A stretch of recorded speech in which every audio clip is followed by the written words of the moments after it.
दिन दिसंबर के महीने में एक सर्ज हुआ है कोविड-19 का, और विशेषकर ये चाइना, यूरोप, अमेरिकास में देखने को मिल रहा है। करीब 11 मिलियन की रिपोर्टेड है केसेस। एक एडवाइजरी जारी की थी कि हालांकि पूरे देश में, हमारे भारतवर्ष में प्रति दिन 3000 से कम केसेस आते हैं, उसके बावजूद ये कहा गया कि हमें ज़रूरी है ये निरीक्षण करना और एक मॉनिटर करना कि हमारे कौन से कोविड वेरिएंट आज के दिन चल रहे हैं। तो जैसे हमें पता है, एक जीनोमिक सीक्वेंसिंग का एक प्रावधान भारत सरकार ने की है INSACOG के माध्यम से, और लैब्स क्रिएट हुए हैं जहां पे इस टाइप का टेस्टिंग की जा सकती है, जिससे पता चलता है कि जो कोविड हुई है वो कौन सा वेरिएंट है।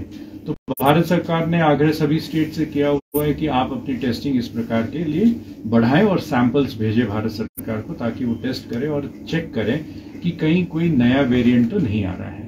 जो मीडिया से ही पता चलता है कि दूसरे देशों में जो आजकल जो चला हुआ है वो BF7 का है। मैं ये बताना चाहूंगा अब हिमाचल की परिस्थिति क्या है। हिमाचल में आज के दिन पिछले एक महीने से अगर हम देखें, तकरीबन 20 के आसपास ही हमारा पॉजिटिव केसेस रहता है प्रतिदिन के। कभी घट भी जाता है, 11-12 भी हो गया था एक दो दिन बीच में, लेकिन 20 के एवरेज में चलता है। और हमारा एडमिशंस हॉस्पिटल में 5 या 6 उससे कम रहता है, उससे ज्यादा कभी भी नहीं हुआ पिछले ऑलमोस्ट 2-2.5 महीने के अंदर। और हमारा पॉजिटिविटी रेट भी जो है पिछले एक महीने के अंदर 1 से कम रहा है। जो हमारे पड़ोसी राज्यों में भी हम चेक करते हैं, क्योंकि कहीं ना कहीं से वो मूव करके आएगा, तो पड़ोसी राज्यों में भी 1 से कम है, तो हमारा उनके बराबर ही है। तो परिस्थिति इस वक्त alarming from the point of view of incidence of the disease नहीं है, लेकिन क्योंकि हमने देखा हुआ है पीछे भी, जब से कोविड शुरू हुई 2020 से, तकरीबन 1-1.5 महीने का अंतर में भारतवर्ष में आता है। पहले विश्व में दूसरी जगह फैलता है और वहां से फिर भारतवर्ष के अंदर आता है, और भारतवर्ष के अंदर भी एक 15 दिन से लेके 1 महीने के अंतर में फिर हिमाचल में शुरू होता है वो वेव। तो इसको ध्यान में रखते हुए आज हमने एक मीटिंग करी सभी CMO से, सभी मेडिकल सुपरिंटेंडेंट जो सिविल हॉस्पिटल्स हैं, प्लस जो हमारे 6 मेडिकल कॉलेजेस हैं और उनके मेडिकल सुपरिंटेंडेंट जो हैं, उनके साथ हमने वीडियो कॉन्फ्रेंसिंग के माध्यम से बैठक की है।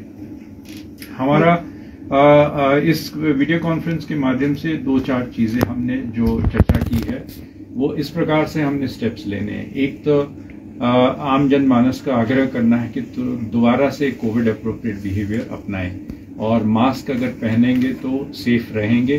दी question is why take chances, इसलिए आप अपने आप को प्रोटेक्ट करें।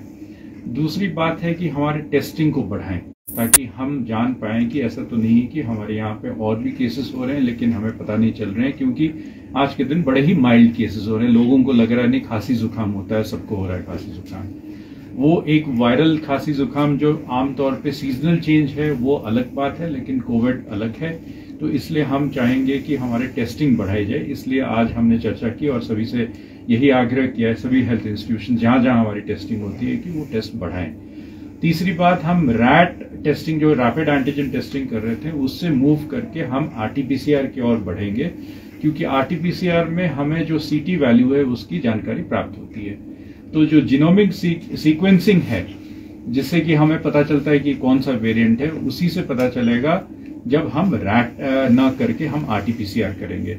बेसिकली CT वैल्यू है कि कितने साइकिल्स के बाद हमें टेस्ट में पता चलता है कि इसमें वायरस है कि नहीं। जितने ज्यादा साइकिल्स होंगे इसका मतलब उतना कम वायरस है, इसलिए हमें बार बार रन करना पड़ता है to test whether a person is positive. तो इसलिए हमने आग्रह किया सभी इंस्टीट्यूशन से कि वो अब RT-PCR को बढ़ाएंगे। दूर दराज एरिया जहां से RT-PCR छूट जाती है, तो उसके लिए हमने एक तरीका बनाया है कि हम HRTC या दूसरे प्राइवेट पब्लिक ट्रांसपोर्ट से भी हम सैंपल्स को लाएंगे और हमारे RT-PCR सेंटर्स में उसका टेस्टिंग कराएंगे। तीसरा हम कह रहे हैं कोविड एप्रोप्रिएट बिहेवियर के बारे में हमने बताया आपको। तीसरा हम कह रहे हैं इनको जो वैक्सीनेशन वाली बात है, शुरू में जब कोविड चल रहा था, कोई 3-4 महीने पहले लोग बढ़ चढ़ कर भाग ले रहे थे और आ रहे थे आगे कि हम अपना प्रिकॉशनरी डोज, जिसने मेन डोज नहीं ली है तो वो डोज लेने आ रहे थे और प्रिकॉशनरी के लिए काफी लोग आगे बढ़कर आ रहे थे। लेकिन समय के साथ जैसे ही कोविड नीचे चला गया है, लोगों को लगा कि शायद अब इसकी आवश्यकता नहीं है, इसलिए वो प्रिकॉशनरी डोज लेना छोड़ दिए हैं। तो अब आग्रह करेंगे, हम आईसी के माध्यम से लोगों के बीच में जाएंगे, आप लोगों के माध्यम से आज लोगों को कहना चाहेंगे कि बेहतर होगा कि आप अपनी प्रिकॉशनरी डोज ले लें। कई बार ये बात आती है कि शायद जो नया कोविड वेरिएंट्स आते हैं ये कहाँ बढ़ाया जाए। इस प्रकार से हमने 3-4 चीजों के ऊपर हमने आज एम्फसाइज किया है। 5वां जो चीज है वो है इन एंटिसिपेशन, अगर एक वेव आती है तो हिमाचल प्रदेश में हमारी क्या तैयारी होगी। तो मैं खुशी के साथ ये कहना चाहूंगा कि हमारे कोविड के लिए तैयारी पूरी है, हमारे वार्ड्स तैयार हैं, ऑक्सीजन सप्लाई की कोई कमी नहीं आएगी। साथ में हमने वेंटिलेटर्स को तैयार कर दिया है, खुदा न खास्ता ऐसा कभी आवश्यकता पड़े तो उसके लिए भी हम तैयार हैं।